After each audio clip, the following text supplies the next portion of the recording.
ರಾಜ್ಯದಲ್ಲಿ ಇವತ್ತು ಕೂಡ ಮಳೆಯ ಮುನ್ಸೂಚನೆ ಇದೆ. ಉತ್ತರ ಒಳನಾಡಿನ ಜಿಲ್ಲೆಗಳಿಗೆ ಯೆಲ್ಲೋ ಅಲರ್ಟ್ ಅನ್ನು ನೀಡಲಾಗಿದೆ. 11 ಜಿಲ್ಲೆಗಳಿಗೆ ಇವತ್ತು ಯೆಲ್ಲೋ ಅಲರ್ಟ್ ಘೋಷಣೆ ಮಾಡಲಾಗಿದೆ. ಬೀದರ್, ಕಲಬುರಗಿ, ಧಾರವಾಡ, ವಿಜಯಪುರ, ಯಾದಗಿರಿ, ಬೆಳಗಾವಿ, ಬಾಗಲಕೋಟೆ, ಕೊಪ್ಪಳ, ಹಾವೇರಿ, ಗದಗ, ರಾಯಚೂರು ಜಿಲ್ಲೆಗಳಿಗೆ ಯೆಲ್ಲೋ ಅಲರ್ಟ್ ಅನ್ನು ಘೋಷಣೆ ಮಾಡಲಾಗಿದೆ.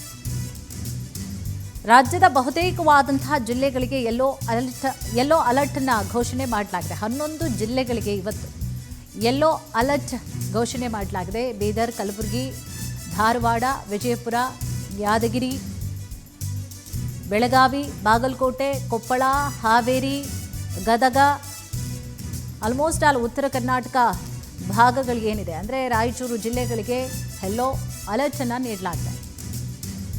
ಬೆಂಗಳೂರಿನಲ್ಲಿ ಇವತ್ತು ಸಾಧಾರಣ ಮಳೆಯಾಗುವಂತಹ ಸಾಧ್ಯತೆ ಇದೆ. ಇವತ್ತು ಕೂಡ ಮಳೆಯಾಗುತ್ತೆ. ನಿನ್ನೆನೂ ಕೂಡ ಮಳೆಯಾಯಿತು. ಸಾಕಷ್ಟು ಪ್ರಮಾಣದಲ್ಲಿ ಮಳೆ ಕೂಡ ಬಿತ್ತು.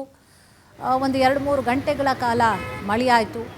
ಸೊ ಇವತ್ತು ಕೂಡ ಇಲ್ಲಿ ಸಾಧಾರಣವಾದಂಥ ಮಳೆ ಆಗಲಿದೆ. ಇನ್ನೆಲ್ಲ ಮಳೆಗಾಲ, ಮಳೆ ಶುರುವಾಗುತ್ತೆ. ಯಾವ ಟೈಮ್ ಏನು ಮಳೆ ಬರುತ್ತೆ ಹೇಳಲಿಕ್ಕಾಗಲ್ಲ. ಬಟ್ ಉತ್ತರ ಕರ್ನಾಟಕ ಭಾಗದಲ್ಲಿ ಇನ್ನೂ ಕೂಡ ಜಾಸ್ತಿ ಮಳೆ ಆಗುತ್ತೆ ಬೆಂಗಳೂರಿಗೆ ಕಂಪೇರ್ ಮಾಡಿದ್ರೆ. ಬಟ್ ಇಲ್ಲಿ ಸಾಧಾರಣವಾದಂಥ ಇವತ್ತು ಕೂಡ ಮಳೆ ಆಗುತ್ತೆ. ಇನ್ನು ಮುಂದೆ ಕೂಡ ಮಳೆ ಹೆಚ್ಚಿನ ಪ್ರಮಾಣದಲ್ಲಿ ಆಗ್ತಾ ಇರುತ್ತೆ. ಮಳೆ ಸೀಸನ್ ಶುರುವಾಗಿದೆಯಲ್ವಾ, ಸೊ ಮಳೆ ಆಗ್ತಾನೇ ಇರುತ್ತೆ. ಇನ್ನು 11 ಜಿಲ್ಲೆಗಳಿಗೆ ಏನಿದೆ ಯೆಲ್ಲೋ ಅಲರ್ಟನ್ನು ಕೂಡ ನೀಡಲಾಗಿದೆ. ಒಂದು ಸ್ವಲ್ಪ ಎಚ್ಚರಿಕೆಯಿಂದ ಇರಬೇಕಾಗುತ್ತೆ. ಹೊರಗಡೆ ಓಡಾಟ ಮಾಡೋದು ಇವೆಲ್ಲ ಕಡಿಮೆ ಮಾಡಿಕೊಳ್ಬೇಕಾಗುತ್ತೆ.